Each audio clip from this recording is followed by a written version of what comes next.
It was a cold Tuesday night, and the kind of silence had settled over the neighborhood that made even the street lamps seem sleepy. Sipho, a freelance graphic designer with a caffeine addiction and the sleep schedule of a nocturnal raccoon, sat hunched over his laptop.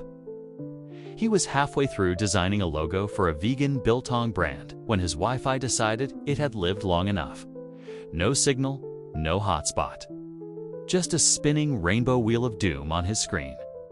Muttering something mildly offensive to the router, Sipho got up and peered out of his window. Nothing seemed out of the ordinary, just the occasional flicker of the broken traffic light on the corner and the faint sound of a cat yowling somewhere in the distance. Then he saw it. There, right across the street, stood a stranger.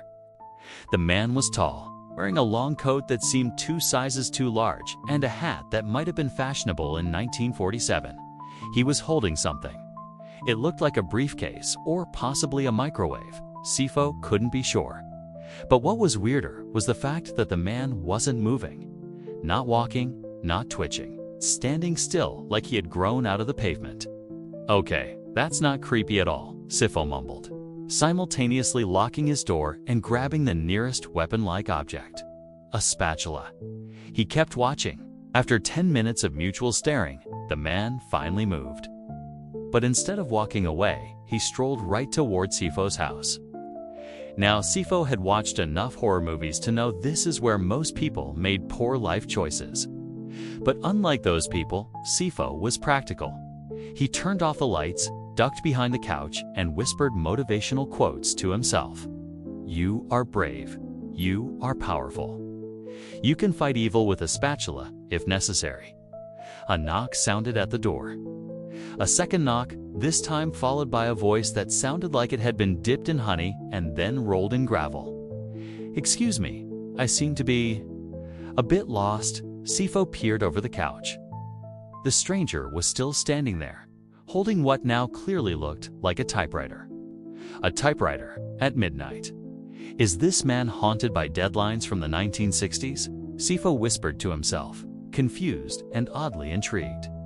Taking a deep breath and armed with a spatula, Sipho cracked the door open. Hello, he said, trying to sound like someone who hadn't just threatened a Wi-Fi router 5 minutes ago. Good evening, kind sir, said the stranger, tipping his hat. I'm here on a mission. Oh no, Sipho thought. He's either a time traveler, an eccentric motivational speaker, or someone who believes he's the ghost of Hemingway. I'm here, the man continued, to remind you that sometimes the unexpected brings the best ideas. My name is Maurice. Midnight Maurice. Sipho blinked. Midnight Maurice.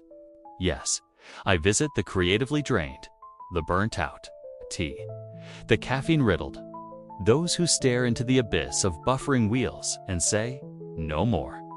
You, my friend, are tonight's chosen. Sipho couldn't decide if this was a prank, a dream, or the result of drinking 3 double espressos after dinner. But something about Maurice felt oddly encouraging. It's like a strange, trench-coated fairy godfather. I brought you this, Maurice said, holding out the typewriter. You may not need it, but the sound of keys clacking rhythmically might just be the thing your imagination needs. That, and maybe a nap. Sipho took the typewriter with hesitant hands. It was surprisingly heavy and smelled faintly of lavender and old bookstores. Thank you, Sipho said. No need, Maurice replied, already turning to walk away. Just remember, the midnight hour is not just for sleep-deprived madness. It's also where the weirdest, brightest ideas are born. Embrace the odd. And with that, he vanished into the night as mysteriously as he came. Back inside, Sipho sat at his desk, eyeing the typewriter.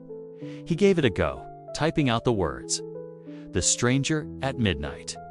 The keys clacked in satisfying rhythm, and suddenly, ideas flowed like a tap left open. That night, he didn't just finish his logo. He created an entire campaign, a comic strip about a haunted vegan biltong, and a pitch for a sitcom called Midnight Maurice. The next morning, Sipho submitted everything with a smile, yawned like a bear, and went to sleep knowing one thing for sure. Sometimes, when everything crashes, A little madness and a midnight stranger are exactly what you need.